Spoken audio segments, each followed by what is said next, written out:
Սիրելի հայրենակիցներ, այն մարդիկ, ովքեր 18 թվականին եկան իշխանության, այն հայտարարություններով, որ պետք է կոռուպցիայի դեմ պայքարել, հովանավորչության դեմ պայքարել, հիմա ամեն քայլափոխի կարող ես առերեսվել մի իրականության, որտեղ տեղի է ունենում կոռուպցիա, հովանավորչություն, գումարների խոշոր մսխում։ Ես հիմա կփորձեմ փաստերով ներկայացնել մի քանի դրվագներ պարզապես։ Օրինակ, Ստեփանավանի ԿՊ-ական համայնքապետ Արմեն Գրիգորյանը,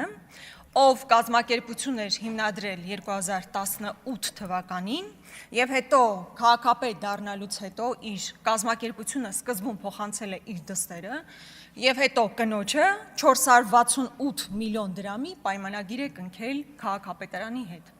Փաստացի իր կառավարման օրոք 468 միլիոն դրամի պայմանագիր է կնքվել իր իսկ կողմից ձևավորված եւ հետո կնոջը փոխանցված կազմակերպության հետ։ Սա այն է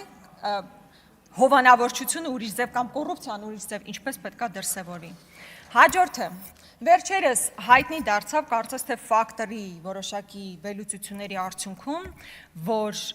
207 միլիոն դրամ կամ 550,000 գաղտնի ընթացակարգով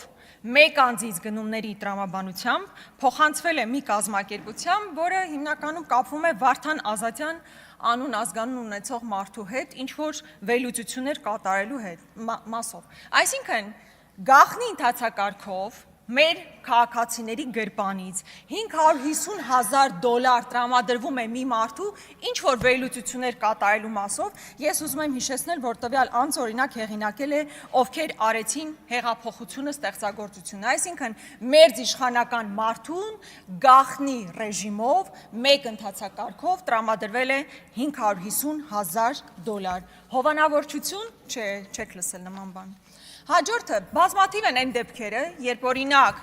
կառավարության անդամ հանդիսացող մարդիկ դուրս են գալիս իրենց զբաղեցրած պաշտոններից եւ հետո հայտնվում են մի այլ կազմակերպությունում, որտեղ իրենք կոնկրետ ներդրում են ունեցել եւ պաշտոն են ունեցել։ Օրինակ, այս հայտնի QR-ների պատմությունը, որի մասին բազմաթիվ առիթներ ունեցել եմ խոսելու։ Ուրեմն ՊԵԿ նախագահի տեղակալ Միքայել Փաշայանը ունենալով կոնկրետ լիազորություններ, կոնկրետ իրավասություններ, իր կառավարման օրոք պիտակների, դրոշմապիտակների բիզնեսը մոնոպոլ դիրքով տրամադրում է մի կազմակերպության եւ հետո պաշտոնը լքելուց հետո գնում եւ զբաղեցնում է այդ կազմակերպության ղեկավարի պաշտոնը։ Բա քաղաքական կոռուպցիան ուրիշ ինչ տեսք է ունենում, երբ դու որպես լիազոր մարմնի ներկայացուցիչ մոնոպոլ դիրքերով հանձնում ես տվյալ բիզնեսը կոնկրետ կազմակերպությանը եւ պաշտոնը լքելուց հետո գնում ես այդ կազմակերպությունն ես ղեկավարում։ Հաջորդ նման հետաքրքրական օրինակը Դաստակերտի հանքավայրի օրինակն է, որը տարբեր սխեմաներով մի ձև հայտնվում է Գնել Սանոսյանի եւ փոխնախարար Հովանես Հովանիսյանի մտերիմ անձի ձեռքում եւ Հովանես Հովանիսյանը, որ մասնագիտությամբ բժիշկ է, իր պաշտոնավարումից հետո, տկեն փոխնախարար լինելուց հետո դուրս է գալիս եւ գնում է այնտեղ բավականին բարձր պաշտոն է զբաղեցնում, հա ինչ որ գծով տնօրենի պաշտոնն է զբաղեցնում։ Բա դա հովանավորչություն չի, դա քաղաքական կոռուպցիա չի, թե չեք լսել նման բանի մասին։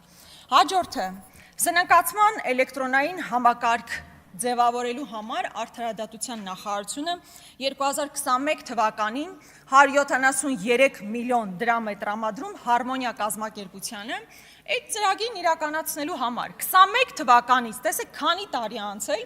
այդ ծրագիրը չի գործում, այսինքն մեր հարկատուների գրպանից 173 միլիոն դրամ տրամադրվում է մի կազմակերպությանը ծրագիրը ներդնելու համար, գումարը վատնված է, ծրագիրը չկա։ Հիմա կամ ասեք ուղղակի անճարեք, կամ կոռուպցիոն մեխանիզմներով այդ գումարները վատնվել են։ Հաջորդը ինչի մասին ես կուզենայի խոսել։ Մեր Երևանում բնակվող մարդկանց համար լրջագույն մարտահրավեր է այն խցանումները, որոնցում մեզանից յուրաքանչյուրս հայտնվում է ամեն աշխատանքային օրվա ընթացքում։ Ժամերով կարող ենք կանգնել խցանումների մեջ։ Բայց հիմա ինչ է որոշել քաղաքապետարանը։ Ստեղծում է Երևանի երթևեկության կառավարման կենտրոն։ Այսինքն մի առանձին կենտրոն է ստեղծվում, որին տարեկան տրամադրվելու է մոտ 500 միլիոն դրամ։ Սիրելի հայրենակիցներ, 500 միլիոն դրամ տրամադրվելու է մի կենտրոնի,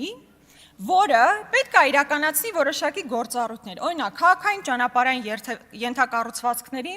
արդյունավետ շահագործման եւ զարգացման պլանավորում, կամ երթևեկության հոսքերի ուսումնասիրություն, վերլուծություն, մոնիտորինգ։ Ես ուզում եմ ձեզ հիշեցնել, որ այսօրվա քաղաքապետարանի կառուցվածքի մեջ արդեն գոյություն ունեն նման ստորաբաժանումներ եւ կան համապատասխան մարդիկ, ովքեր այդ գործառույթներն իրականացնում են։ Ինչպես նաեւ ներքին գործերի նախարարությունում կան համապատասխան ստորաբաժանումներ, որ այդ գործառույթները պետք է իրականացնեն։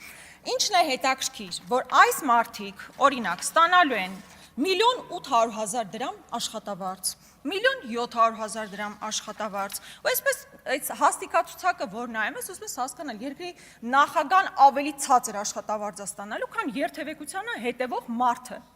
Ուզում եմ կրկնել, որ այդ պաշտոնները ստեղծելու անհրաժեշտություն չկար, որովհետև եւ ներքին գործերի նախարարությունում եւ քաղաքապետարանի համապատասխան ստորաբաժանումներում արդեն այդ հաստիկները կան եւ մարդիկ ի պաշտոնե պարտավոր են այդ գործողություններն իրականացնել։ Հիմա իմ մտքով անցավ Անիֆը։ Անիֆով մարդիկ տասնյակ հազար դոլարներով աշխատավարձ էին ստանում։ Մարդը ամսական $10,000 աշխատավարձ ստանում էր, գործողումներին խոշոր գումարներ ստանում էր, պարգևավճարներ ստանում էր, վերջը ինչ տեսանք, վերջը տեսանք տապալում։ Հիմա քաղաքապետարանում մարդ կա, որ այդ գործով պիտի զբաղվի, այդ գործի համար այդ մարդուն ասում են դու շարունակի մնալ, բայց հիմա քո գործառույթները արտապատվիրակում ենք մի կազմակերպության, որը 500 միլիոն դրամ գումար պետք է այդտեղ հատկացվի, մարդիկ 1.700.000, 1.600.000, 1.300.000 շատ խոշոր գումարներ են ստանալու, ինչի համար, որպեսզի երթևեկություն կարգավորեն, կարծես թե ակնհայտ չի, որ այն շինթույլտվությունները, որ համատարած տվել եք, այդ պայմաններում, երբ որ ենթակառուցվածք որևէ նոր ճանապարհ չի կառուցվում, այդ երթևեկությունը ոնց պետք է կարգվի։ Օրինակ Սարյան փողոցում, որ 50 հարկանի շենք կառուցելու թույլտվություն եք տալիս առանց որևէ այլ ենթակառուցվածք կառուցելու պարտավորվածությամբ։ Հիմա ինչ ուզում եք հետևեք այդ մարդը այնտեղ կանգնած նայի, թե մարդիկ ոնց են խցանման մեջ կանգնում։ Այդ հարցը ոնց պիտի լուծի, եթե նոր ճանապարհ չի կառուցվում, նոր ենթակառուցվածք չի կառուցում, կամ Օրբելի փողոցի վրա լավ էլ սիրուն շենք է ստացվում։ Այդտեղ ճանապարհ չեք կառուցում։ Հետևաբար ինչքան էլ միլիոնավոր դրամների գումարներ տակ այդ կազմակերպություններին եւ այդ մարդկանց որևէ օգուտ դրանից չի լինելու։ Վերջերս համալիրում Նիկոլ Փաշինյանը հավաքել էր ամբողջ պետական ռեսուրսը, մի կողմ դնենք այն համակարգ, այն մոտեցումը կամ որ դա հիշեցնում էր խիստ ավտորիտար երկրների կառավարման մոդել, եւ դու ամբողջ պետական համակարգին, ուսուցիչներին, տնօրեններին կանչում ես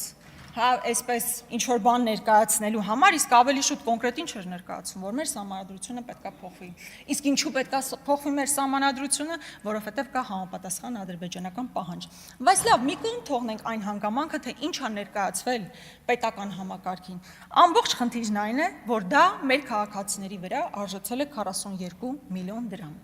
Մեր հերոս հարկատուները այդ գումարները վճարել են, որ Նիկոլ Փաշինյանը մի ամբողջ պետական համակարգի հավաքի եւ ասի, որ մենք պետք է փոխենք մեր սահմանադրությունը։ Ահա այսպիսի ժողովրդավարություն։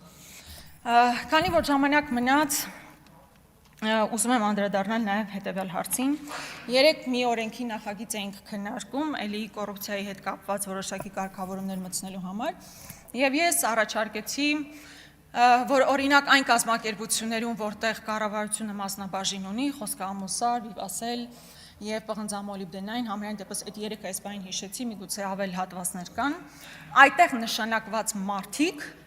ունենան պարտավորություն հայտարարագիր ներկայացնելու։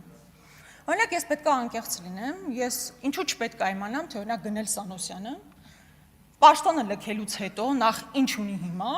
եւ ամուս սարում նշանակվելուց հետո ինչպիսի հաջողությունների հասել։ Կամ օրինակ պղնձամոլիբդենային այդ կոմբինատում նշանակված իմ համաքաղաքացի Նարեկ Բաբայանը, ում մասին ուղղակի լեգենդներ են պտտվում մեր քաղաքում, ընդհանրապես մարզում։ Մի հատ գնացեք հարցրեք Նարեկ Բաբայանի մասին մինչև 18 թվականը եւ հիմա հարցրեք Նարեկ Բաբայանը ինչպիսի հաջողություններ ունի։ Յուրաքանչյուր կապանցի, քաջարանցի ձեզ կբացահայտի, թե ինչպիսի հաջողությունների է ինքը հասել։ Բայց ես այդ լեգենդներին, այդ միֆերին չտրվելու համար ասում եմ, որ այն մարդիկ, ովքեր նշանակվում են այդ պաշտոնների, իրենք պետք է ներկայացնեն հայտարարագիր, որպեսզի մեզանից յուրաքանչյուրը հասկանա, թե որտեղ էին եւ հիմա որտեղ են գտնվում։ Շնորհակալություն։